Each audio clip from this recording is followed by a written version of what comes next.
नमस्कार, मैं हूँ हरिशन पटेल। आप देख रहे हैं एनकेपी न्यूज। आज हमारे नए मेहमान हैं मनोज जयगढ़ी जी। मिशन अंबेडकर नेपाल के अध्यक्ष हैं। आप नेपाल बौद्ध अंबेडकर महासभा के राष्ट्रीय अध्यक्ष हैं। और अब दूसरे हमारे गेस्ट हैं मान्यवर विश्वेंद्र पासवान जी, बहुजन मूल निवासी विश्व अभियान के अंडर राष्ट्रीय अध्यक्ष हैं। नेपाल संविधान सभा के ड्राफ्टिंग कमेटी के सदस्य भी हैं। तो भारत और नेपाल में दलितों की स्थिति क्या है, दलित आंदोलन क्या है और वहाँ की सरकारों द्वारा दलितों पर कैसे काम किया जा रहा है, क्या सुविधाएं दी जा रही हैं और क्या उनको परेशानी आ रही है, इन विषयों पर हम समझेंगे आज दोनों लोगों से। सबसे पहले हम जानते हैं कि मनोज जयगढ़ी साहब से, नेपाल में दलित आंदोलन क्या है, सरकार क्या उनको सुविधाएं दे रही है और उनको परेशानियां क्या हो रही है, और भारत नेपाल दोनों में आप घूम रहे हैं, दोनों का कंपैरिजन करके भी बताइए कैसे कैसे थे। सबसे पहले तो एनकेपी न्यूज का धन्यवाद। जय भीम, नमो बुद्धाय, जय नेपाल। आज इस संवाद में जो कथित दलित, जिसको सदियों से जो शासक कम्युनिटी से थे दलित, अछूत या गुलाम बनाकर छोड़े हैं, आज उसी को दलित कहते हैं। हमको तो दलित कहने में भी हिचकिचाहट है, हम कथित दलित बोलते हैं। जो नेपाल की दुर्दशा है एकदम भयानक है। नेपाल में जो अभी भी नेपाल के गवर्नमेंट है, जो केपी ओली सरकार के गवर्नमेंट है, उनके जो गृह मंत्री है नेपाली कांग्रेस के मेंबर है वो, और अभी के गृह मंत्री है रमेश लेखक, जो सत्यनारायण राम चमार और नेहा रैनिया के साथ में 1 महीना पहले शादी किया था। लोग कोर्ट मैरिज किए थे, कोर्ट मैरिज से उनको कोर्ट मैरिज का प्रमाण पत्र समेत मिल गया था। तो उस दौरान भी नेपाल के गृह मंत्री रमेश लेखक और नेपाल के प्रहरी प्रमुख बसंत बहादुर कंवर और नेपाल के प्रधानमंत्री केपी शर्मा ओली ने लोग शादी करके अपनी अच्छी खासी जिंदगी और सरकार के संवैधानिक तौर पर उन्होंने कोर्ट मैरिज करके, कोर्ट मैरिज होने के बावजूद लोग मुंबई में अपनी जिंदगी जी रहे थे। उसी दौरान नेपाल का गृह मंत्री, नेपाल का प्रधानमंत्री, नेपाल का प्रहरी प्रमुख बसंत बहादुर कंवर है, जो उन्होंने प्रहरी के बल पर एकल जातीय नस्लीय राज्य सत्ता के आधार पर उन्होंने मुंबई से उनको घसीट कर पुलिस लगाकर, सरकार ने जिस तरह से ये अमानवीय घटना है, ये लज्जास्पद घटना है। ये विश्व में बड़े बड़े लोग हैं, बड़े बड़े क्राइम किया लोग हैं, वो क्राइम नहीं किया है, प्रेम किया था। एक चमार की लड़की ने एक रैनिया की लड़की से, नेहा रैनिया की लड़की से शादी किया, वो गुनाह नहीं था, लेकिन शादी भी इस तरह से हुआ था कि उसने, अदालत ने उनको प्रमाण पत्र दे दिया था। वो वैवाहिक जीवन के लिए ताकतवर हो गए थे, कानूनी रूप से मजबूत हो गए थे। तो इस दौरान जो रमेश लेखक है नेपाल का गृह मंत्री, उन्होंने जिस तरह से आज दलित के ऊपर अत्याचार कर रहे हैं, जिस तरह से अन्याय कर रहे हैं, जिस तरह से शोषण कर रहे हैं, कोई आदमी, एक लड़का एक लड़की से प्रेम नहीं कर सकता है। ये दलित और ब्राह्मण बीच की जो समस्या है, ये आंदोलन इतनी आसानी से हमको अधिकार मिलने वाला नहीं है। और इससे पहला का गृह मंत्री था, जिस टाइम पे माओइस्ट का गृह मंत्री था जनार्दन शर्मा, उन्होंने हमारे एक नवराज विश्वकर्मा करके थे, नवराज विश्वकर्मा लगाए 6 जन की हत्या कर दी। उन्होंने भी प्यार करने के कारण में, और लड़की ने बोला था और हमको शादी करना है, लेके जाओ। तो कभी कभी कोविड-19 की बात है, जब जब ये लोग गृह मंत्री और सरकार में जाते हैं, तब तक इनको और हमारे कम्युनिटी को हत्या और जेल और आतंकवाद का बिल्ला लगा के उनको मारने का काम करते हैं, उनको जेल डालने का काम करते हैं। ये क्या है, ये इंटरनेशनल रूप से भी लज्जास्पद है। ह्यूमन राइट भी चुप बैठा है। नेपाल का जो ह्यूमन राइट है, इतने अत्याचार होने के बाद भी नेपाल का ह्यूमन राइट एकदम शांत है। क्यों? वो ह्यूमन राइट में भी उनकी लोग हैं, वो हमारी बात को नहीं सुनते। इसीलिए आज हम आपसे, हम ये बहुत मतलब इतना हैप्पी है कि आपके चैनल के माध्यम से इंडिया के लोगों की भी पता चले। और इंडिया में तो बहुत तेजी से है, इंडिया में आज भी गांव दराज में लोग जो नीचे रखने नहीं मिलता है, घोड़ा चढ़ने नहीं मिलता है, घोड़ी चढ़ने नहीं मिलता है, और यहाँ बहुत सारे दिक्कतें हैं यहाँ पे।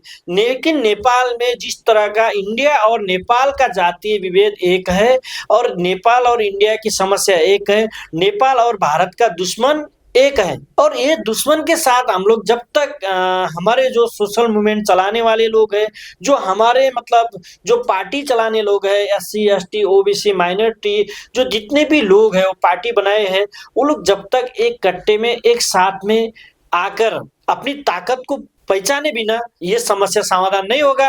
थोड़े थोड़े के लिए तो कोई मुस्लिम का नेता बन जाएगा, कोई चमार का नेता बन जाएगा, कोई पासी का नेता बन जाएगा, कोई विश्वकर्मा बन जाएंगे, इससे मुक्ति होने वाला नहीं है। देखिए, इससे पहले भी हमारे बहुजन मूल निवासी की सरकार बहन मायावती जी की आई थी नेपाल में। हमारे कैबिनेट पूर्व मिनिस्टर है विजेंद्र पासवान, जो संविधान सभा के मेंबर भी रह चुके हैं।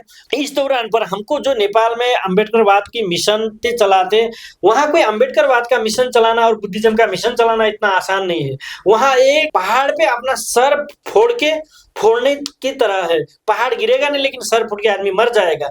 तो इस दौरान जो भारत और नेपाल की समस्या एक है, और नेपाल और भारत के लोग एक साथ में खड़ा होकर दुश्मन का जवाब देना चाहिए, और बाबा साहब और तथागत और की विचारधारा को एकदम मूर्त रूप से आगे ले जाना चाहिए। एक ही विकल्प है विश्व में, अम्बेडकरवाद। अम्बेडकरवाद से दूसरा कोई बात नहीं है। अभी भी यहाँ SC ST OBC के बीच में जो ये विभेद है, यहाँ तुम चमार हो, हम मतलब पटेल है, कुर्मी है, कुशवाहा है, हम मतलब मुस्लिम है, जो जिस तरह का इनके ऊपर जो साइकोलॉजी है, साइकोलॉजी भरा, इस साइकोलॉजी को जब तक अंत्य नहीं करेंगे तब तक हमारे लोग को मतलब मुक्ति मिलने वाला नहीं है। हम लोग मतलब चाहते हैं कि मतलब एक आदमी होने से हमारा पेट भर जाएगा, ये नहीं होता है। बाबा साहब ने कहा है जनसंख्या के अनुपात में हिस्सेदारी, ये जब तक जनसंख्या के अनुपात में कार्यपालिका, न्यायपालिका, व्यवस्था पालिका में लागू नहीं होगा तब तक हमारे लोग राज्य सत्ता में शासक नहीं बनेंगे। तब तक हम लोग चिल्लाते रहेंगे, चिल्लाएंगे और बार्गेनिंग करेंगे। यही हमारे लिए सबसे बड़ी बड़ी बात है। अंतरजातीय विवाह जी, ये भारत और नेपाल दोनों की गंभीर समस्या है। तो ये कोई दलित के बीच में ही समस्या नहीं कि दलित ने जनरल के साथ ऐसा किया, उनके साथ ऐसा किया है। ये ओबीसी में भी है, दलित में भी है। यहाँ इसमें छोटे और बड़े की लड़ाई है। अगर दलित भी बड़ा होगा, दूसरा छोटे वाला दलित उसके लड़के के साथ शादी कर लेगा, तो वो वहाँ भी यही हाल होता है। ये कोई ये नहीं कि मतलब कोई ब्राह्मण करेगा तो ठाकुर करेगा तो करेगा। वो इंडिया की वही समस्या है कि इंडिया में भी कोई बड़े कुर्मी का लड़का छोटे वाले से कर लेगा तो उसके यहाँ भी यही बवाल हो जाएगा। यही कोई ठाकुर के यहाँ छोटा वाला ठाकुर कर लेगा तो उसके यहाँ भी यही बवाल हो जाएगा। ये पर्टिकुलर केवल ये जाति विभेद ही नहीं है, ये आपस में भी ऊंच नीच का मामला है कि कौन कितना ताकतवर है, वो उस ताकतवर की समस्या है। अब नेपाल की स्थिति में क्या है, उससे कुछ अलग है। वहां पर ऐसा नहीं है कि वहां पर भी यादव के लोग होंगे, बड़े होंगे, छोटे से कोई छोटा वाला कोई यहाँ से साथ प्रेम विवाह कर ले तो वहां भी बवाल होता होगा। तो ये आपने सही बात कहा। ये देखिए, ये संविधान बना किस लिए है? जब एक औरत घोड़े से तो शादी नहीं करेगी, बिल्ली से शादी नहीं करेगी, कुत्ते से शादी नहीं करेगी, एक औरत से तो शादी नहीं करेगी, वो तो उसको तो जेंट्स चाहिए ना, जेंट्स चाहिए। वो जिससे इस संविधान किस लिए है, लोकतंत्र गणतंत्र किस लिए है? नहीं, ये जेंट्स आपका ठीक बात है, जेंट्स चाहिए, जेंट्स शादी करेगी। लेकिन जो इसको लेकर के बवाल होते हैं या हत्याएं तक भी हो जाती है, विरोध होते हैं, मारपीट होती है, तमाम घटनाएं होती हैं। ये घटनाएं सिर्फ इसलिए नहीं केवल जातीय ऊंच नीच की बात है, ये आर्थिक ऊंच नीच, अपनी जो संपन्नता की ऊंच नीचता होती है, ये इसमें भी मिला के होता है। नहीं, ये बात सही कहा आपने। ये आर्थिक ऊंच नीचता फर्क है, उसमें ऑटोमेटिक रूप से ये गरीबी और अमीरी का ये अलग मामला है। इसको तो सीधा एक इंसान को, इंसानियत की मतलब संविधान में राइट है, लेकिन जो संविधान कार्यान्वयन करने वाले लोग हैं वो राइट नहीं दे रहे हैं। इस संविधान का, इस कानून का क्या फायदा फिर, है ना? और ये अमीरी गरीब की बात अलग है। अमीर गरीब तो देखिए, डॉक्टर से शादी करना चाहता है, इंजीनियर से शादी करना चाहता है, अमीर से शादी करना चाहता है, लेकिन उसमें ज्यादा घटना नहीं होती है, उसमें बहुत सारे घटना कम होती है। अमीर और गरीब के बीच के घटना बहुत कम है, क्योंकि उसके पास गरीब लड़की, अमीर लड़का, मान लीजिए अमीर लड़का गरीब लड़की से प्यार करेगा, लेकिन गरीब लड़की अमीर लड़की से प्यार नहीं कर सकती है। लेकिन जातीय संरचना में इस तरह से है कि जातीय संरचना इस तरह है, मतलब गरीब अमीर नहीं देखा जाता है। जो प्यार है, प्यार में बस ये ऑटोमेटिक नेचुरल है, लड़का और लड़की इस पे वो देखते हो, मतलब जिस पे दिल आ गया उसको प्यार लेके बैठते हैं, प्यार करके फिर वो अपना जिंदगी बैठाना चाहता है। जिंदगी बैठाने के चक्कर में, नया जिंदगी शुरुआत करने के चक्कर में उनके माँ बाप की हत्या हो जाती है, उनका हत्या हो जाता है, उनको बलात्कार के नाम से जेल भेजा जाता है। नेपाल में तो 77 डिस्ट्रिक्ट है, 7 स्टेट है, उसमें हर एक दिन, ज्यादा तो नहीं, 20 से 15-20 जन हर एक दिन में ये मतलब ये लव मैरिज इंटरकास्ट में जेल जाते हैं और 10 साल के जेल जाते हैं। आदमी लड़का जवान हो रहा है, वो मैरिज कर रहा है, लव कर रहा है, लव करने के बाद उसको जेल जाना पड़ता है। ये कहाँ की कानून है? मतलब इस तरह का ये और कानून संशोधन हो सकते हैं इनके नेपाल के लिए, लेकिन वो कानून संशोधन नहीं कर रहे हैं क्योंकि वो उनकी मेन मतलब वो जब तक छुआछूत नहीं करेंगे, जब तक हमारी कम्युनिटी का दलित का हत्या नहीं करेंगे, कथित के दलित को लड़की को बलात्कार नहीं करेंगे, तब तक उनके धर्म में कोई पुण्य नहीं है, नहीं उनके संविधान में, उनकी सरकार में कोई पुण्य नहीं है। इसीलिए इनको जब तक हम लोग सवाल का ये जवाब इस तरह से नहीं बहुत चिल्लाया, हम लोग बहुत रोड में आंदोलन किए, बहुत आंदोलन किए। अभी एक ही आंदोलन है, मैं इंडिया और नेपाल के दलित कम्युनिटी को और SC ST OBC minority community को एक ही बात बताऊंगा, आपने लीडर बाबा साहब ने कहा है अपना राजा खुद चुनिए। जब तक हम लोग अपने राजा नहीं चुनेंगे, अपने राजा को पहचान में नहीं आएंगे, अगर हमारी छोटी सी भी गुंजाइश रहेगा हम हमारी कम्युनिटी को कुछ तो पुश्ता दुश्मनी ले लेते, लेकिन वो दुश्मन ने हमारी को हत्या कर दिया, हमारी बेटी बहू को बलात्कार करके हत्या कर दिया, तो भी उनके साथ हम कोई प्रतिकार नहीं करते। आज ये जुल्म इसीलिए सहने वाले ने ही ज्यादा जुल्म कराया है। अगर हम लोग हमारे को मतलब मैं इतना बताता हूँ, मैंने माइतीगर मंडला में बताया था, अगर मान लीजिए उदाहरण के लिए हमको हमारी लड़की को मार रहे, तो अगर हम उनकी लड़की को जाके मारेंगे तो वो उसमें फिर वो बदलाव कभी मतलब कभी जाते उनकी हिम्मत नहीं होगी कि हमारे साथ वो फिर उस तरह का व्यवहार करे। देखिए हम लोग सहते जा रहे हैं, दबते जा रहे हैं, वो बस ये बड़े हैं, ये हमको हत्या करते हैं, लेकिन उनको प्रतिकार कब करना है? इस दुनिया में संविधान ने, हर एक लोकतंत्र धर्मनिरपेक्ष राष्ट्र ने क्या कहा है, जब आपको दिक्कतें होती है तो प्रतिकार करते टाइम किसी का कत्ल भी हो सकता है, तो उसमें मतलब उस तरह का कानून है। तो इतने ही बोलते हैं, बाकी अपने पूर्व मंत्री विशेंद्र साहब बताएंगे डिटेल में, मैं इतना बोलता हूँ। अभी आप विशेंद्र पासवान साहब से, मिनिस्टर साहब से एक अभी ईश्वर आपको जानना चाहें कि भारत में जुडिशरी का मजबूत सिस्टम है, वो इस मामले पर बहुत ही सख्त होता रहता है। वो प्रेम विवाह हो तो उसको फोर्स उपलब्ध कराता है, रहने के लिए सुरक्षा देता है। इस तरह की समस्याएं इधर कम होती है अगर होता है तो। क्या आपकी तरफ जुडिशरी सिस्टम इतना है नहीं? ये है नहीं, ये जीरो है। वहाँ की पुलिस ही हमारे खिलाफ है, नेपाल का कानून ही हमारे खिलाफ है। वहाँ उस तरह का कोई व्यवस्था है नहीं। वो व्यवस्था रहता तो आज पुलिस, देखिए एक कोर्ट मैरिज का उनका सर्टिफिकेट यहाँ है, कोर्ट ने उनको प्रमाण दे दिया है कि आप शादीशुदा हो गए हैं, हमने प्रमाण दे दिया आप पति पत्नी है, लेकिन उसके 1 महीने के बाद नेपाल का गृह मंत्री उसको आदेश देता है कि वो मुंबई में लड़का काम कर रहा रहता है, तो उसको नेपाल का गृह मंत्री रमेश लेखक और बसंत बहादुर कुंवर से बोलता है कि उसको अरेस्ट करके लाओ। और वहीं तब नेपाल में सबसे ज्यादा करप्टेड करने वाली और इंसान को बेचने वाली अभी परराष्ट्र मंत्री आरजू राणा देउवा है, वो देउवा को अब तक जेल नहीं है, जो देश को मतलब प्रॉपर्टी लूटे हैं, जितने देश के बहुत सारे करप्टेड उनके नाम पे अभी बेरुजू है, तो उनको कार्रवाई नहीं कर रही। एक आदमी प्रेम करके कोर्ट ने दिया उनको शादी का प्रमाण पत्र, कोर्ट मैरिज होकर भी कितना विडंबना है, मान लीजिए। ये मतलब कानून है क्या? यहाँ तो बहुत सुरक्षित है बाबा साहब के कानून में, लेकिन यहाँ के लोगों को भी समझना चाहिए, यहाँ के आपने जो SC ST OBC माइनॉरिटी जो दलित लोगों को भी समझना चाहिए कि हम दिन प्रतिदिन मारे क्यों जा रहे हैं, हमारी दिक्कतें क्या है, हमारे समाज क्यों दिन प्रतिदिन मतलब दिक्कत में आ रहे हैं।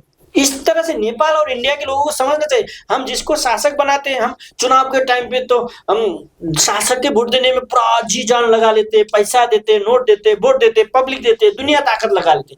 जैसे ही वो चुनाव जीत के जाते हैं वैसे ही हमारा मुद्दा खत्म हो जाता है, और वो जो जिसको हम चुनाव जिता के भेजते हैं वही लोग हमारे ऊपर शोषण, अन्याय, अत्याचार, दमन, हत्या, बलात्कार सब कराते हैं। उसका संरक्षण वो लोग बन जाते हैं, जो हम जिसको जीता के भेजते हैं वो लोग बन जाते हैं। हम ब्रजेंद्र पासवान जी से जानेंगे, आप नेपाल संविधान के ड्राफ्टिंग कमेटी में सदस्य रहे जी। जैसे आप ये बता रहे हैं कि इस तरह के वहाँ पर मजबूत जुडिशरी नहीं है जिससे इंटरकास्ट लोगों को शादी करने पर कोई सुरक्षा प्रदान कर सके, और इसलिए हत्याएं हो रही हैं, इतना विवाद हो रहा है, तमाम तरह घटनाएं हो जाती हैं। तो क्या उस संविधान में ऐसी कोई व्यवस्था नहीं है, न्यायपालिका को इतनी पावर नहीं दी गई है कि ऐसे लोगों पर कठोर कार्रवाई करे? देखिए, नेपाल का संविधान जो 7वां बार बनाया गया संविधान सभा से, इस संविधान सभा में ब्राह्मणों का वर्चस्व था और संविधान को सुंदर संविधान बनने नहीं दिए। तो अब संविधान में काफी जो है बदलाव की जरूरी है, पुनर्लेखन की जरूरी है। जातिवादी मानसिकता से वहाँ काम होता है, चाहे शासन हो, चाहे प्रशासन हो, चाहे अदालत हो, चाहे सरकार हो, चाहे स्थानीय लोकल जो अपने पालिका, न्यायपालिका, ये सारे हैं, इस सभी में उनका जो है पकड़ बना है और उनके डिसीजन को लोग मानते आए हैं। कुछ लोग खिलाफ में भी चल रहे हैं, संविधान अच्छा नहीं बना, संविधान को संशोधन करनी चाहिए, संविधान को पुनर्लेखन करनी चाहिए और नेपाल का संविधान जो है सुंदर संविधान बनाना चाहिए, सबके संविधान बनाना चाहिए। अब ये तो चर्चा चल रही है, बात हो रही है, हम लोग लगे हुए हैं, सामाजिक आंदोलन का शुरुआत हो चुका है। अब जब तक ये बदलाव नहीं होगी, जब तक संविधान अच्छा नहीं बनेगा, जब तक कानून अच्छे नहीं बनेंगे, सबके लिए कानून नहीं होगा, तब तक ये समस्या रहेगी।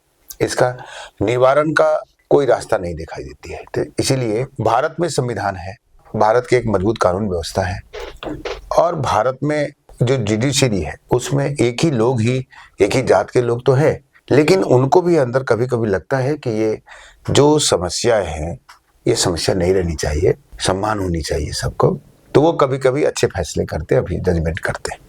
लेकिन नेपाल में ऐसा नहीं है। नेपाल में सारे के सारे जज वही लोग हैं और कानून जो बनाया है वो मनुस्मृति से प्रभावित कानून है। तो फिर वहाँ की जो जनसंख्या है SC ST OBC माइनॉरिटियों का, इनके कोई बड़े से बड़े ऑफिसर नहीं, कोई सांसद विधायक हैं, कोई मंत्री भी बन चुके हैं तो उन्हीं ब्राह्मणवादी पार्टियों से हैं, कोई बोलते नहीं है, वो बोलने के अवस्था में नहीं है। तो एक बहुत बड़ी समस्या है और इसको समाधान करनी चाहिए और हम लोग उसमें लगे हुए हैं। SC ST OBC के अंदर जो समस्या है आंतरिक रूप से, ये भी एक समस्या है, गरीबी एक समस्या है, बेरोजगारी एक समस्या है, अशिक्षा एक समस्या है। तो अभी नेपाल का जो चर्चा है कि नेपाल में जात व्यवस्था एकदम मजबूती से हिंदू राष्ट्र रहा ना, नेपाल तो हिंदू राष्ट्र रहा, नेपाल कैपिटलिज्म यही राजशाही भी था नेपाल में। अभी 12-15 साल तो हुआ है डेमोक्रेसी को आए हुए, लेकिन डेमोक्रेसी ब्राह्मणोक्रेसी की तरह चल रही है। डेमोक्रेसी रह नहीं गई। सर एक सवाल आपके इस पे है कि लोग, मैं भारत में भी देखता हूँ, अब आप नेपाल की चर्चा करें, वह भी कहते हैं बार बार लोग ब्राह्मण को नाम लेते हैं कि हमारा हमको परेशान करते हैं, हमको ऐसा करते हैं, हमको ऐसा करते हैं, और आबादी में हम उनसे काफी ज्यादा है। ये दोनों देशों में समस्या होती है। तो और मनुस्मृति की आप बात करें, मनुस्मृति की बात भारत में भी होती है, तो यह क्यों होती है? उन्होंने किताब लिखी मनुस्मृति, वो अपना उसके हिसाब से जी रहे हैं, तो उनको जीने दीजिए। आप अपनी 10 स्मृतियां लिख लीजिए, आप उसके हिसाब दीजिए। उसने किसने आपको मना कर रखा है? आप क्यों नहीं लिखते? जो उन्होंने लिखा है उसको आप उसको लिखिए, आप अपने हिसाब से। सवाल ये है, किसी जाति को समूह को उसने अपनी उन्नति कर ली, कैसे कर ली आप देखिए, उसके हिसाब से अपनी उन्नति कर लीजिए। समय बहुत बीत रहा है, आगे बहुत समय बीत जाएगा, तो इसमें उसके हिसाब से अपने को ढालने के बजाय अपने आप को आगे करना नहीं, हम केवल दोष देते रहते हैं किसी नहीं, हम किसी को दोष नहीं दे रहे हैं, हम मनुस्मृति को दोष दे रहे हैं, हम ब्राह्मण को दोष नहीं। मनुस्मृति को मनुस्मृति नहीं, मैं बता रहा हूँ, मनुस्मृति किसी ने अपने मन से लिख लिए कानून को दूसरों पर। संयुक्त राष्ट्र संघ की घोषणा पत्र कहती है कि तुम यदि कोई भी कानून, किसी जात के लोग, किसी व्यक्ति के लोग एक कानून बनाना चाहते हो तो एंटी डेमोक्रेटिक नहीं होनी चाहिए। मेरे बात को समझ लीजिए। और ब्राह्मण ने मनुस्मृति बना ली है तो उनको अपने लिए बनाना चाहिए था, हमारे लिए नहीं बनाना चाहिए था। डेमोक्रेसी के खिलाफ जो आप बोल रहे हो, जो आप कर रहे हो, इसको हम नहीं मानते। तो सर उन्होंने सवाल देखिए, एक सवाल आपसे, ब्राह्मण के खिलाफ हम नहीं है, ब्राह्मण के मनुस्मृति, सुनिए, मनुस्मृति के खिलाफ हैं जो मेरा सवाल, हाँ वो ठीक है, उसकी बात नहीं है, नहीं ठीक है, खिलाफ रही है। लेकिन मेरा कहना मतलब मनुस्मृति उन्होंने लिखी, उसको उन्होंने पालन कर रहे हैं, उसके हिसाब से जीवन जी रहे हैं, तो आप भी अपनी स्मृतियां लेके आप अपने हिसाब से जीवन जिए। किसने मना? अरे बुद्ध ने हमको सब चीज दे दी है ना, लिखने की कोई जरूरी नहीं है। बुद्ध को मानिए, बाबा साहब ने हमने दे दिए ना, तो बाबा साहब हमने दे दिए। सुनिए, बुद्ध ने तो किसी का विरोध नहीं किया, बुद्ध ने तो सुनिए, बुद्ध ने विरोध नहीं किए, इसीलिए बुद्ध को विष्णु अवतार बना दिए। सच्चाई यहाँ पे, बुद्ध ने किसी को विरोध नहीं किए, इसलिए बुद्ध को नव अवतार बना दिए। सर फिर आप बाबा साहब, सुनिए, बाबा साहब सबका खिलाफ खड़ा हुए, सबके साथ खड़ा हुए, और जिसको लगा कि मेरे खिलाफ खड़ा हुए तो उन्होंने उनकी संविधान को नहीं माना, संविधान को जलाया। ठीक है, तो संविधान को जलाने वाले कौन थे? मनुस्मृति के मानने वाले लोग थे। आप इसको समझ लीजिए। आप जब क्वेश्चन करते हैं ना, हाँ मैं क्वेश्चन कर रहा हूं, सुनिए, आप इसलिए क्वेश्चन करते हैं कि आपको कोई नई बातें मिल जाए। जी। पत्रकारों का जो धर्म बनता है कि कोई नई बातें मिल जाए, है ना, नई बातें मिल जाए। तो बाबा साहब को संविधान जलाने वाले कौन थे? और आज मनुस्मृति को जलाने वाले कौन है? तो ये दो रास्ता है, आपको चुनना होगा, या तो मनुस्मृति को मान के चलने वाले कुम जाएं, ठीक है, और मनुस्मृति को नहीं मानने वाले संसद में राष्ट्रपति और प्रधानमंत्री बने। ठीक है, आपको डॉक्टर बनना है, IPS बनना है, इंजीनियर बनना है, तो संविधान को मान के चलिए। और आपको संविधान मानना होगा, जो लोकतांत्रिक संविधान है भारत का और दुनिया का लोकतांत्रिक जो संविधान होता है उसको मान के चलिएगा तो मान सम्मान अधिकार सब मिलेगा, शिक्षा रोजगार मिलेगा, सम्मान मिलेगा, रोजी रोटियां भी मिलेगी और आपको भोजन वस्त्र और रहने का महल और घर भी मिलेगा। ठीक है।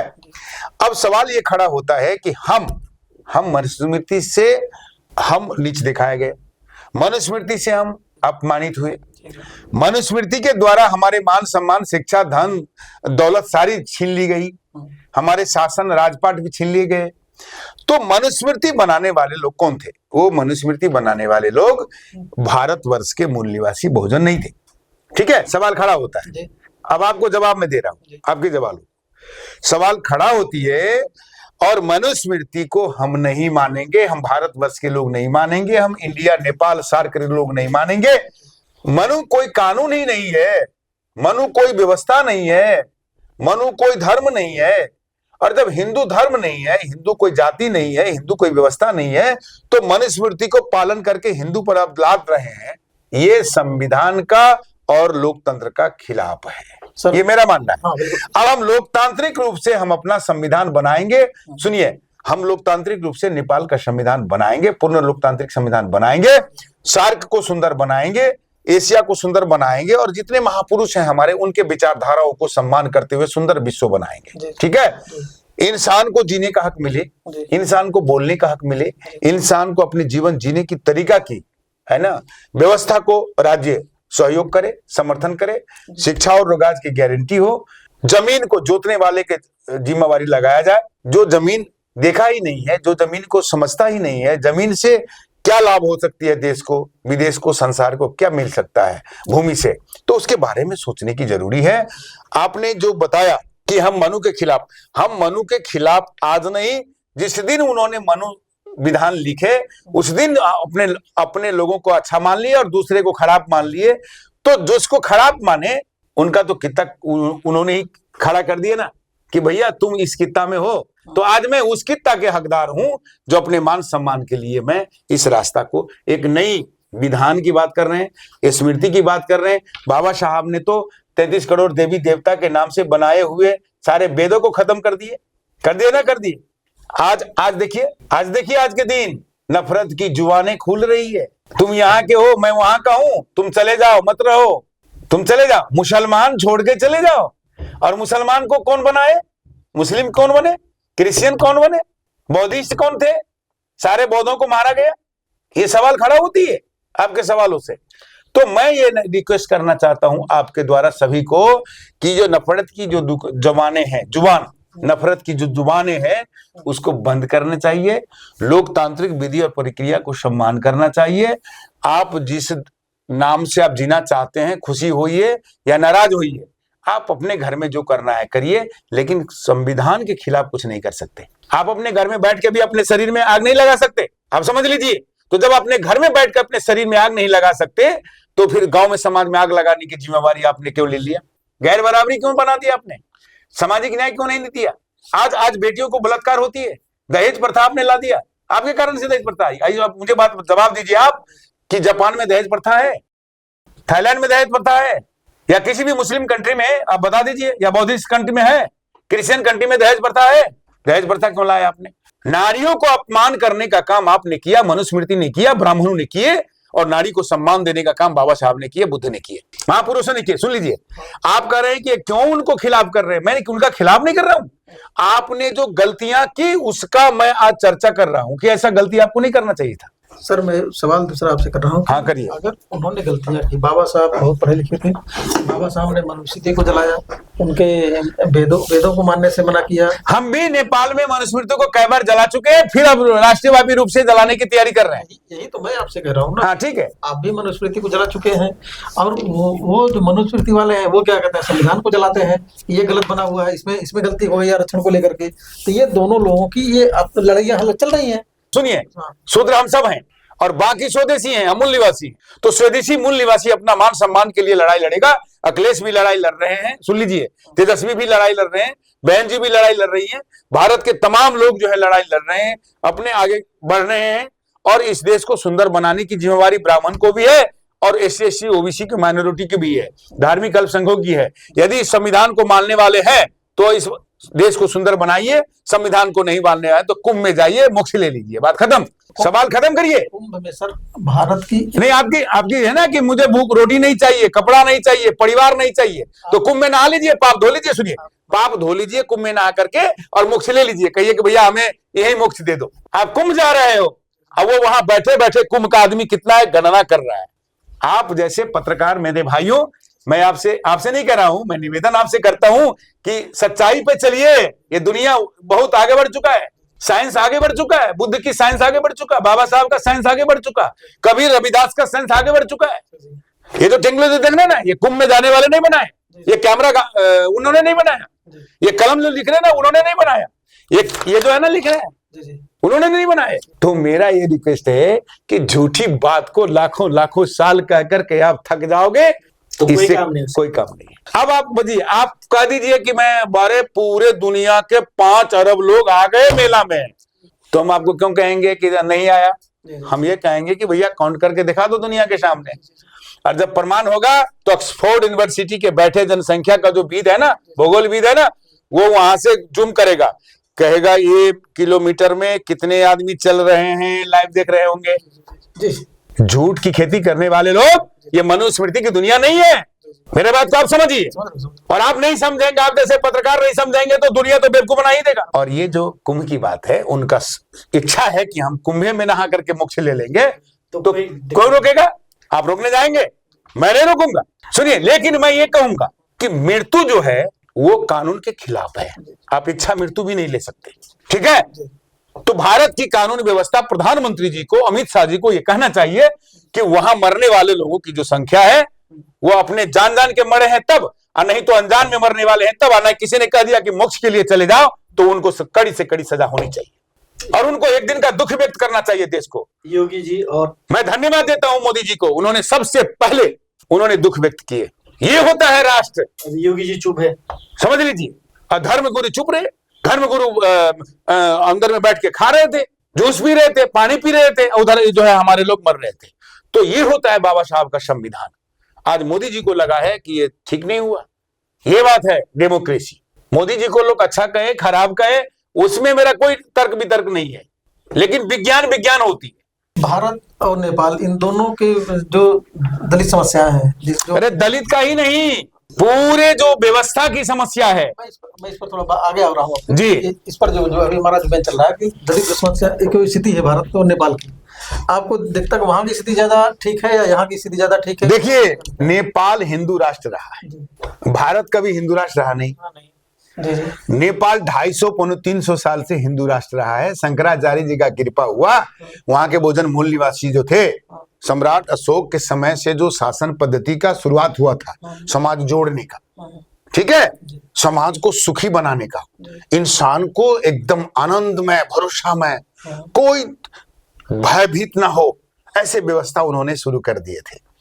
शंकराचार्य जी नेपाल आए, 22 से 24 ये राज्य था, बहुजन मूल निवासियों का शासन था, उनको खत्म करवा दिए और उन्होंने हिंदू राष्ट्र के नाम से घोषणा करके कुछ 2-4 क्षेत्रियों को, जिसकी वोटर लिस्ट में नाम देखा जाए आज के दिन में तो 45 से 50 सिर्फ वोटर है जिसको ये राजा मानते हैं। सुन लीजिए, 40 से 50 वोटरों को राजा मानते थे, और जिनकी संख्या 87-88% है, उन राजा महाराजाओं को कान काट के, नाक काट के, मार के, मरवा करके, भगा करके, आंख फोड़ के, जूट भी काट के, शरीर में आग लगा करके, बुद्ध बौद्ध भिक्षुओं को जला करके, मरवा करके वो पशुपतिनाथ बना दिए।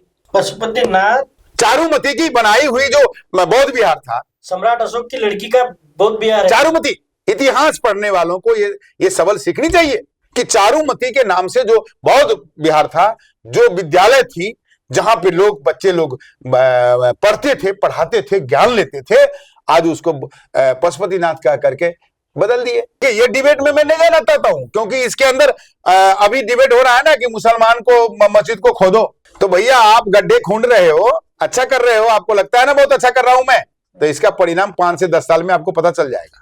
दूसरी बात ये है, जैसा कि आप कह रहे हैं कि वहां पर सम्राट अशोक के समय से शासन था, हाँ, राजा थे, हाँ, तो शंकराचार्य ने जाकर कैसा करते, शंकराचार्य का तो जो भी कंसेप्ट है, जो भी चीजें हैं, उनका तो कोई युद्ध और कोई आंदोलन टाइप का जैसा कुछ तो होता नहीं है, तो उन्होंने राजाओं को कैसे खत्म कर दिया? आपको बता रहा हूं मैं आपको हिंदू राष्ट्र बनाने के लिए पृथ्वी नारायण शाह नाम के एक जो है विदेशी को पठाए हाँ। और लोगों को हत्या हिंसा करवा दिए। जो वहाँ के मूलवासी थे, बहुजन समाज के थे। अरे वो इतिहास अपना खुदलते जाइएगा, आप दूसरे शॉर्ट में भी लीजिएगा, मैं उधर जाना नहीं चाहता हूँ, आपको बताना चाहता हूँ मैं।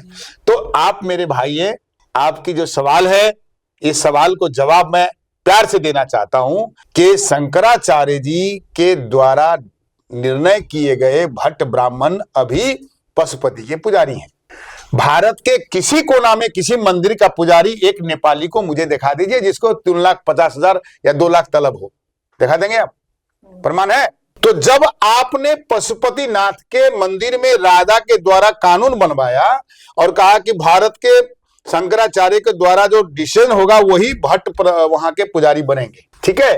तो अभी आप 5 लाख तय कर दिए आईसी इंडियन में, फिर नेपाली नहीं, इंडियन करेंसी आपको मंथली पे होगा, समझ रहे हैं?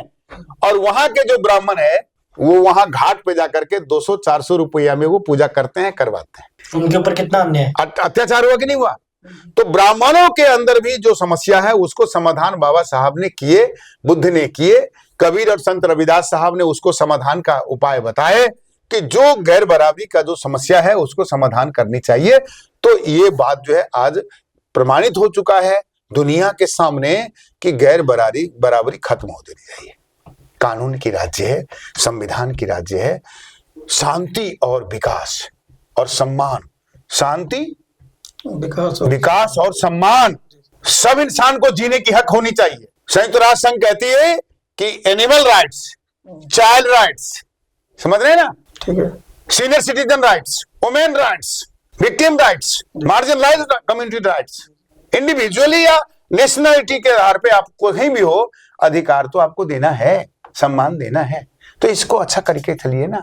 नेपाल और भारत की जो मित्रता है वो बनी रहनी चाहिए, लेकिन मित्रता यहां तक बनी रहनी चाहिए कि इंसान को सम्मान मिले, रोजगार मिले, भोजन और रहने की व्यवस्था हो और सुखी रहे, यही तो हमारी कामना है। अच्छा, तो आप ये कहना चाहते हैं कि जो नेपाल की जो स्थिति है उस स्थिति का संचालन भी भारत के शंकराचार्य लोग करते हैं? अरे भारत के ब्राह्मण नेपाल में नहीं जाते तो वहां इतनी बड़ी जातिवाद नहीं होती। अब समझिए ना, भारत के संविधान में स्पष्ट व्यवस्था है कि आप किसी मजहब के, आप किसी जात के खिलाफ खड़ा नहीं हो सकते, कानूनी रूप से जुर्म नहीं कर सकते। लेकिन भारत ये कहती है संवैधानिक रूप से, नेपाल के 12 साल 15 साल पहले जो संविधान बना है उसमें कहता है कि सनातन धर्म को संरक्षण करने, सनातन धर्म को संरक्षण कर दे, इसको लामो सम्मानित बनाते जाने और सनातन धर्म ने न मानने लाई और धर्म स्वीकार करने लायक कड़ा भंदा कड़ा सजाए करने। क्या मतलब हुआ? ये क्या मतलब हुआ? देखिए, नेपाल का संविधान में मैं अकेला था, मैं आज बताना चाहता हूं। और मैंने जो आप गूगल पे जाइए, सारी चीज मिल जाएगी संविधान सभा की। मैं आपको बताना चाहता हूं, नेहरू, गांधी और राजेंद्र प्रसाद जी ने उस समय बाबा साहब के द्वारा संविधान नहीं बनाए होते तो मैं आपको बता देता हूं, आज इतने बड़े दुनिया के बड़ा लोकतंत्र के देश कहा जाते हैं, ये भारत नहीं रहता। बाबा साहब ने अखंड भारत बनाया कानूनी रूप से, भारत शब्द में रहने वाले सब लोगों को मान सम्मान दिला करके संविधान बनाए। और नेपाल में क्या हुआ? आज वो क्या कर रहे हैं? तो नेपाल की जो कानून संविधान व्यवस्था है, कल कोई नहीं जानता था, मैं अकेले लड़ता था, आज हजारों सैकड़ों कुछ समझने वाले हो गए हैं, दुनिया में पढ़ रहे हैं, लिख रहे हैं, आवाज बुलंद कर रहे हैं। मेरा आपसे यही निवेदन है कि इस जो संवैधानिक व्यवस्था है, संविधान को पुनर्लेखन की सवाल खड़ा हो चुकी है, आंदोलन चल रहा है, अब वैचारिक आंदोलन चलेगी। Historical revolution is the most important in Nepalese contest in this time. यानी हम इस समय नेपाल के सामाजिक जन विद्रोह की तैयारी में है, जात व्यवस्था विरुद्ध में, और सुंदर देश बनाने के लिए सोच रहे हैं। और सुंदर देश भारत तरक्की कर रहा है तो हमें खुश होती है, सार्क राष्ट्र तरक्की कर रही है तो हमें खुश होती है, विश्व सुंदर बनने जा रहा है तो हमें खुशी होती है। हम की बौद्ध हैं, समझ रहे ना, हम बौद्ध हैं, हम अम्बेडकरवादी हैं। हम ये चाहते हैं कि सबको न्याय हो, सबको शांति हो, सबको अमन चैन मिले, भातृत्व मिले, भाईचारा मिले। अब सब भाई, हम सब भाई हैं, हम इंसान हैं, ब्राह्मण, बनिया, SC ST OBC, माइनॉरिटी, बौद्ध, है ना, गुरु नानक, कबीर, क्रिश्चियन, जो भी है, हम सब एक भर के एक सामाजिक व्यवस्था अच्छा बना करके रहें, यही मैं सबसे निवेदन करता हूँ। सर आपसे एक ये सवाल है कि भारत और नेपाल में ये दलित आंदोलन और ओबीसी आंदोलन, इन दोनों के बीच में क्या गैप है? देखिए भारत में तो थोड़ा थोड़ा जो है ओबीसी लोग नहीं समझ पा रहे थे उस समय, जब समय बाबा साहब संविधान बना रहे थे तो ओबीसी को खड़ा कर दिए। नेहरू और खास करके गांधी जी खड़ा कर देते थे अगेंस्ट में। लेकिन ओबीसी को जो जनसंख्या अनुपात की जो राजपाट में जो हिस्सेदारी की बात है, बाबा साहब ने तो लिख रहे थे ओबीसी के लिए, मंडल कमीशन ने तो अपना राय व्यक्त कर दिए। ठीक है, यदि भारत में राजनीतिक रूप से जीवित रहा तो वो बीजेपी हो या वो कांग्रेस हो या एनी कोई पार्टियां हो, हम जिसका नाम लेना नहीं चाहते हैं, तो उसमें एससी एसटी ओबीसी का भविष्य नहीं है। आपको दूसरी रास्ता तय करना चाहिए। पार्टी बना हुआ है उसको बन के सुधार करके आगे बढ़िए, नहीं बना है तो पार्टी अच्छा बना करके सब भाई मिल करके जानी चाहिए। क्योंकि सुंदर व्यवस्था, ब्राह्मण को भगाना नहीं है, सुन लीजिए मैं, या ब्राह्मण की जो मंदिर है उसको तोड़ना नहीं है, उसको जीवित रखना है। क्योंकि अब वो तो इतिहास बन गया है, माने 100 साल 50 साल की इतिहास है, तो उसको तोड़ना नहीं है, उसको सुंदर बनाने की जरूरी है। तो आप सुंदर काम करिए ना।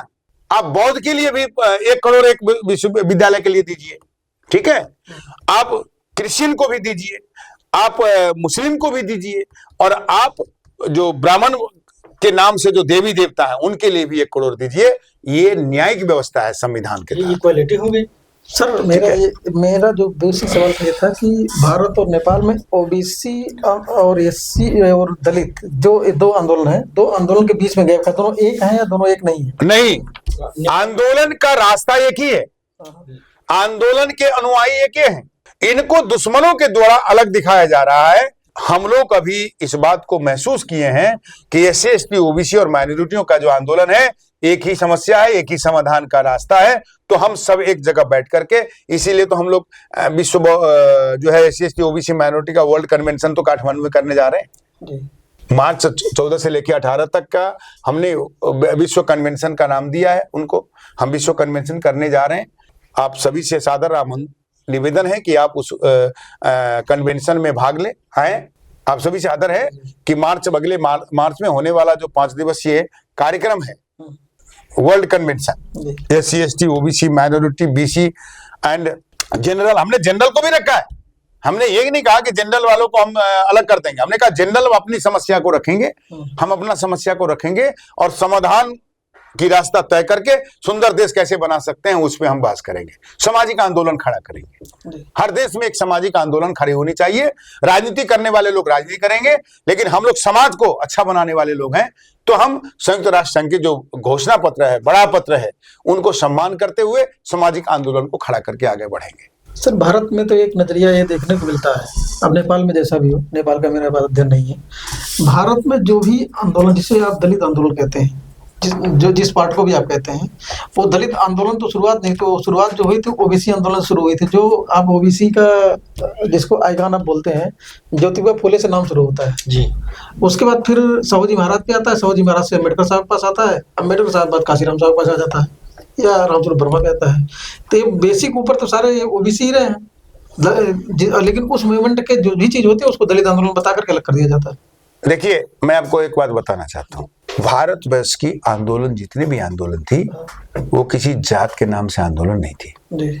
ठीक है, वो एससी एसटी ओबीसी माइनॉरिटियों का हक अधिकार सम्मान का आंदोलन था। बुद्ध से जो शुरू हुई सामाजिक विद्रोह, और बाबा साहब तक जो है उन्होंने कानूनी रूप दे दिए। बाबा साहब को सीख मिला ज्योतिबा फुले साहब से, छत्रपति साहू महाराज से, गुरु नानक से, कबीर से, या रविदास से, या बुद्ध से। आप तो विद्वान थे, दुनिया को जानते थे, दुनिया में बहुत पढ़े थे। तो बाबा साहब के बाद जो गैपिंग हुआ, आप देख रहे हैं, बाबा साहब के बाद जाने के बाद 1956 के बाद 1969, 70, 71, 72 से मूवमेंट फिर खड़ा होती है, बहुजन आंदोलन खड़ा होती है, मान्यवर साहब खड़ा करते हैं। और बहुजन आंदोलन कोई दलित आंदोलन नहीं था। बहुजन आंदोलन यानी बहुजन मूल निवासियों का 85% का आंदोलन था। आज हर जगह दलित दलित की शब्द, दलित कोई जात है ना कोई धर्म है। यही तो मैं जानना चाहता हूँ, मतलब ये अब दलित पे आप अड़ रहे हैं। दलित आंदोलन, दलित, सुनिए, दलित ये कैसे आ जाता है? ब्राह्मण इस बीच में दलित शब्द क्यों लाता है? हाँ। ये ब्राह्मण को फायदा होता है। जी। जहां दलित होगा वहां ब्राह्मण होगा, हाँ। जहां शूद्र होगा वहां ब्राह्मण नहीं होगा। हाँ। समझ रहे हैं ना बात को? इसीलिए शूद्र का जो मूवमेंट था वो बहुजन मूल निवासियों को शासक, हुक्मरान, मालिक बनाने का आंदोलन था। उसमें कहीं दलित की चर्चा नहीं होती है। बहुजन आंदोलन की चर्चा होती है जिसमें SC ST OBC के अंदर जितने जातियां हैं या मुसलमान के अंदर जितने जातियां हैं, दुनिया, कुजरा, कवारी, नट, पमरिया, ये सब इसी के अंदर आते हैं। पाशवानदा मुस्लिम भी इसी के अंदर आते हैं। तो ये सारे जो अवस्था है इसको बहुजन आंदोलन से जोड़े, शूद्र के आंदोलन से जोड़े। और हम लोग ना दलित हैं ना आप अछूत हैं। दलित शब्द की उत्पत्ति कैसे हो गई? दलित शब्द की उत्पत्ति तो भारत से ही हुई ना। गांधी जी से पहले चर्चा में थे, 1842-45 से लेकर के ये चर्चा में आई, और आज जो है हर के जुबान में ब्राह्मणों ने भर दिया, जो वही शब्द बोलते हैं। कथित शब्द बोलने पड़ता है। तो मेरे शब्दों में आपने सुना है अभी तक? नहीं सुना ना। इसीलिए इंडिविजुअली कास्ट की बात नहीं करनी चाहिए, समाज का बात करनी चाहिए। बहुजन मूल निवासियों को जोड़ने की बात होती है और जोड़ना चाहिए। हम चाह रहे हैं कि भारत और नेपाल की जो दशा दुर्दशा है उसको मिल करके हम दशा को सुधारें, दुर्दशा को सुधारें, अच्छे बनाएं। SC ST OBC और माइनॉरिटी यानी जितने बहुजन मूल निवासी हैं, हम सब अपने अपने जगहों पर रह करके सुंदर समाज, सुंदर देश बनाने के लिए काम करें। हम एक जो जाति जो ब्राह्मणों ने बनाया, इस जात के अंदर हम ना फंसें, उस शब्द के जाल में हम ना फंसें। सर, जाति ब्राह्मणों ने बनाया, तो अगर लोग अब समझदार हो गए जातियां खत्म भी कर सकते हैं। नहीं, जाति तो देखिए, जाति खत्म अभी इतना जल्दी नहीं होगा। जाति खत्म से पहले मनु और मनुस्मृतिवाद खत्म होनी चाहिए, पाखंडवाद और अंधविश्वास खत्म होनी चाहिए, और विज्ञान के साथ लोगों को जोड़ के आगे बढ़ने की, हर नागरिकों को वैज्ञानिक बनाना चाहिए, शिक्षित बनाना चाहिए। भारत में शिक्षा फ्री हो जानी चाहिए। भारत में मनु पर कोई कानून नहीं है। जैसे नेपाल में आप कह रहे हैं मनु को पालन का हो है, भारत में मनु पर कोई कानून नहीं। भारत मनुस्मृति आप मानिए ना मानिए, आप पर निर्भर करता है। तो आप वो तो देखिए, वो आप सही, सामाजिक कानून एक बड़ा कानून है। मनुस्मृति का वो विशेष संरक्षण देना पड़ेगा। सुनिए, आप मुझे एक बात बताइए, एक बात आप बताइए। अभी वो क्या है, हनुमान जी पूजा को जो बोलते हैं, हनुमान चालीसा? नहीं, वो मध्य प्रदेश क्या है ना। अच्छा, बागेश्वर। हाँ, बालाजी। और वो कहते हैं कि हम ये राष्ट्र बनाएंगे, तो कानून के खिलाफ है कि नहीं? तो मोदी जी को उनको कार्रवाई करना चाहिए कि नहीं? नियमों के हिसाब से करना चाहिए। क्यों नहीं हो रहा? नहीं तो देखिए, इस बात को आपको समझना होगा। सुन लीजिए, डायरेक्ट और इनडायरेक्ट जो कानून व्यवस्था है उसको मानना और ना मानना, कानून के खिलाफ खड़ा होने का आपको अधिकार नहीं है। कानून के राष्ट्र में है आप, और जो आदमी कानून को नहीं मानता है उनके कानून के कटघरे में खड़ा करना चाहिए। तो आप उसको सुनिए, उसको करने के लिए आप सिक्योरिटी दे रहे हैं। यहाँ आप मेरी भी सुनिए, कानूनी रूप से सुनिए, कानूनी रूप से जो अच्छा है और कानूनी रूप से जो गुनाह मनाया गया है उसका पालन कौन करेगा?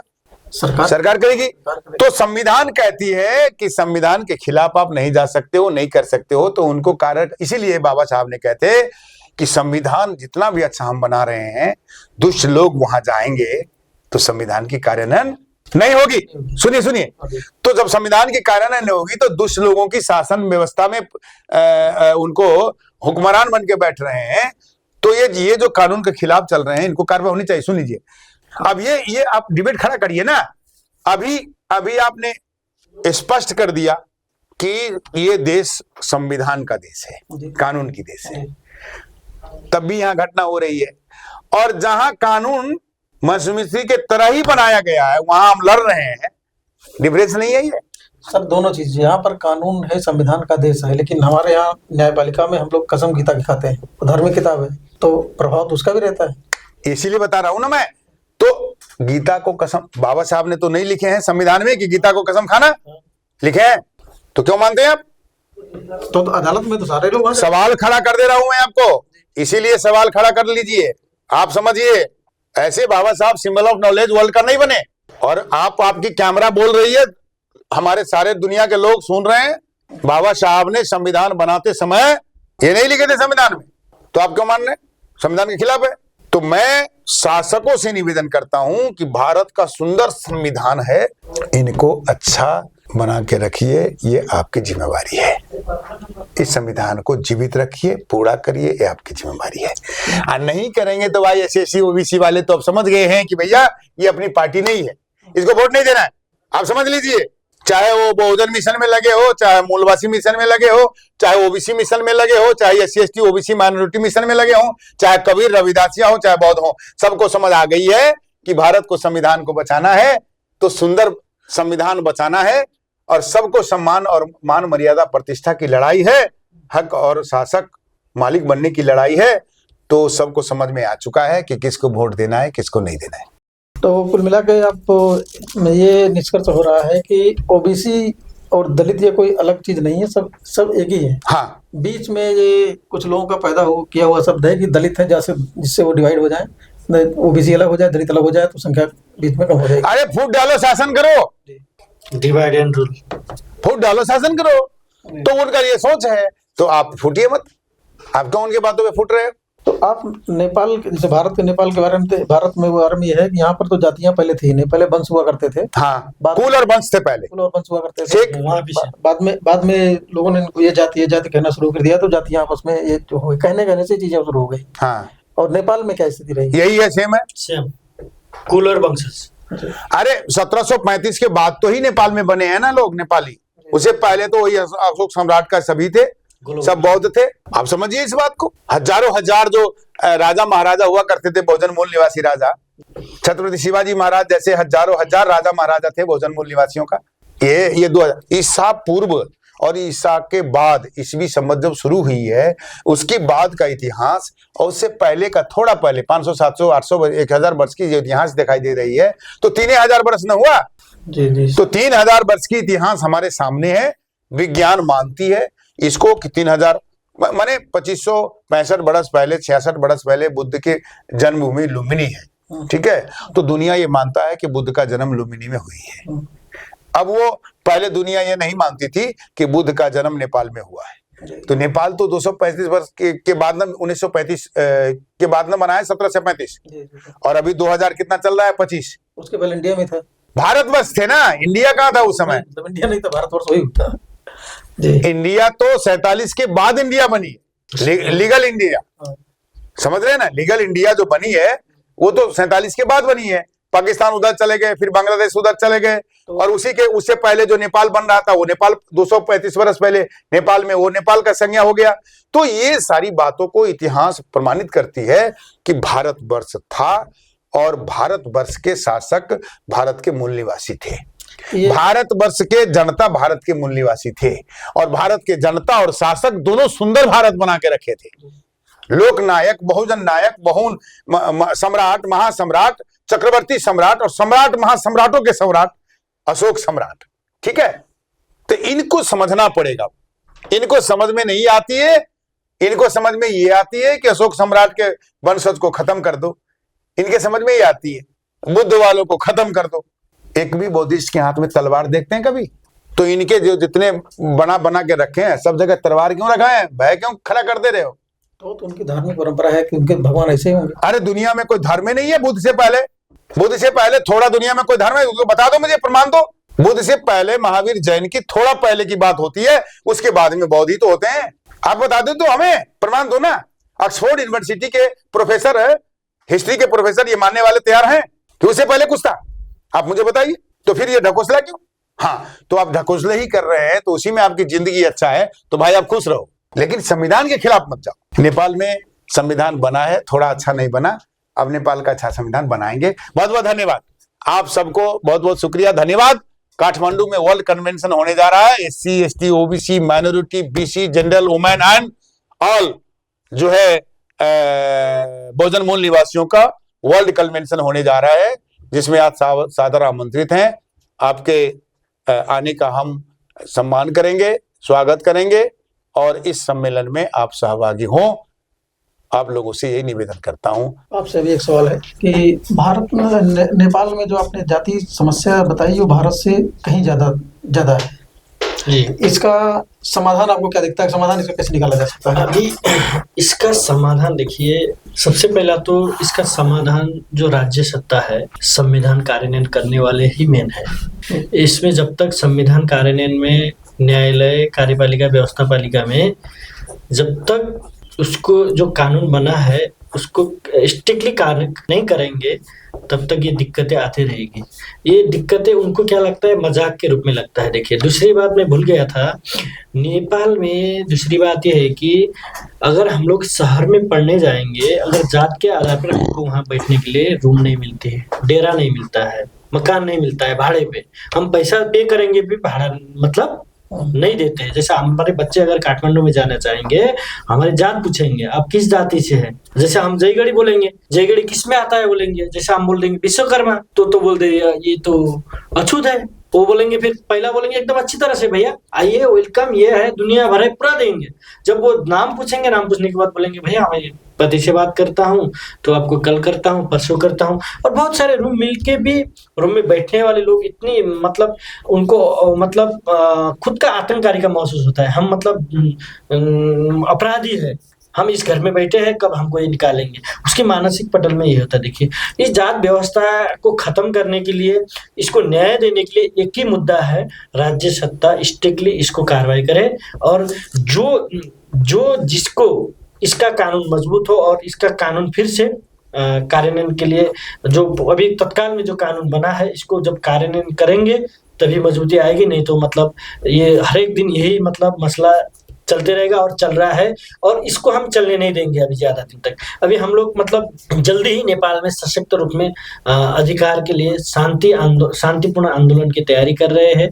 ये आंदोलन के लिए हम मंत्री जी और मंत्री विजेंद्र पासवान और मैं मनोज जयगढ़ी कंटिन्यू हम एक दूसरे से संवाद कर रहे हैं। कल हमारे पूर्व मुख्यमंत्री अखिलेश यादव जी से भी मिले हम लोग, तो उनसे भी बड़ी चर्चा हुई नेपाल के विषय से लेके। उन्होंने बोला नेपाल का और भारत का समस्या एक है, वो समस्या भारत में ही हम लोग लड़ेंगे और नेपाल में आप लोग लड़िए। तो इसके हमारे आपके मुद्दे में, हर एक मुद्दे में आपका साथ सपोर्ट सहयोग पूर्ण रूप से रहेगा। तो हमको एकदम खुशी हुआ कि जैसा कि देखिए, आप जब तक हम लोग एक साथ में, ये जो अनटचेबल की बात है, जो समस्या आती है, समस्या हम व्यक्ति आंदोलन करके हम लोग मतलब उनको ये नहीं होना चाहिए बोलेंगे, लेकिन जो कार्यान्वयन पक्ष है वो मजबूती से इसका कार्यान्वयन नहीं करेंगे। लेकिन इसको कार्यान्वयन करने के लिए हमारे लोग को समझना चाहिए कि अब आने वाले इलेक्शन में अपना राजा चुनो और अपना कानून खुद बनाओ, अपना बहू बेटी बेटा अपनी संपत्ति शिक्षा को खुद सुरक्षित करो। नहीं तो ये दूसरे लोग वो मतलब जो अभी जो जाती है छुआछूत करते हैं, जो हत्या करते हैं, जो बलात्कार करते हैं, उनके हिसाब से आपको सुरक्षित नहीं मिलने वाला है। आपने भी कहा कि हम नेपाल में संविधान बदलने के लिए विद्रोह का रास्ता अख्तियार करेंगे। तो विद्रोह का जो मार्ग है वो इतिहास में दो तरह का है। एक तो गौतम बुद्ध का शांति संदेश का विद्रोह का मार्ग है, दूसरा सम्राट अशोक का मार्ग है, जिस पर आप देखते हैं कि वो युद्ध करते थे, लगातार युद्ध करते थे। तो आप ये कौन से मार्ग पर चलना चाहते हैं, किससे अपना वो पूरा कर लेंगे? आपने सुना नहीं, मैंने बता दिया था, हम तथागत भगवान बुद्ध की विज्ञान के आधार पर हम लोग आंदोलन करेंगे, हम लोग शांतिपूर्ण करेंगे, शांतिपूर्ण से अपना अधिकार लेंगे। जो संविधान ने, नेपाल के संविधान ने हर एक लोगों को वोटिंग का राइट दिया है, हम उनको जगाएंगे। पहला, ये तुम्हारे साथ ये अन्याय हो रहा है, इसका कारण ये है, इसका निवारण ये है, उनको प्रत्यक्ष लाइव दिखाएंगे हम लोग। अभी लाइव तो देख रहे हैं, तो भी उनको दिखाएंगे कि आप जब तक आपने इस राज्य सत्ता में अपने लोगों को मालिक बनाकर वोटिंग कर उसको नेता नहीं बनाएंगे, राजा नहीं बनाएंगे, तब तक की हालत इससे भी ज्यादा बेहतर खराब होने वाली है। अभी तो कुछ खराब नहीं है। आप कितने दिन तक गुमराह पे रहेंगे, कितने दिन तक आप लोग मतलब ये आपके बेटे जेल जाएगा, आपके बेटे को हत्या किया जाएगा, आपका बेटा आपका संपत्ति छीना जाएगा, आपके घर जलाया जाएगा, कब तक होगा? इसके लिए आपको अभी अपना राजा, अपना नेता खुद चुनना होगा। आपका वोट का, आपका वोटिंग राइट का सही इस्तेमाल करें। दुश्मन को पहचानिए, दुश्मन को ना पहचान के हम जो गलती कर रहे हैं, ये गलत मत करिए। इतना ही अपने बाड़ी को विश्राम देता हूँ। जय भीम, नमो बुद्धाय, जय नेपाल। तो ये थे हमारे मनोज जयगढ़ी जी, मिशन अम्बेडकर नेपाल के राष्ट्रीय अध्यक्ष हैं, और आप मान्यवर विश्वेंद्र पासवान जी हैं, जो बहुजन मूल निवासी विश्व अभियान के राष्ट्रीय अध्यक्ष हैं और नेपाल संविधान सभा के ड्राफ्टिंग कमेटी के सदस्य भी रहे हैं। तो हम आज इस कार्यक्रम को यहीं से खत्म करते हैं। अब फिर अगले कार्यक्रम में मिले अगले शख्स के साथ, तब तक के लिए दीजिए इजाजत। नमस्कार। देश विदेश की तमाम खबरों के लिए सब्सक्राइब करें NKP न्यूज। जीत सच की।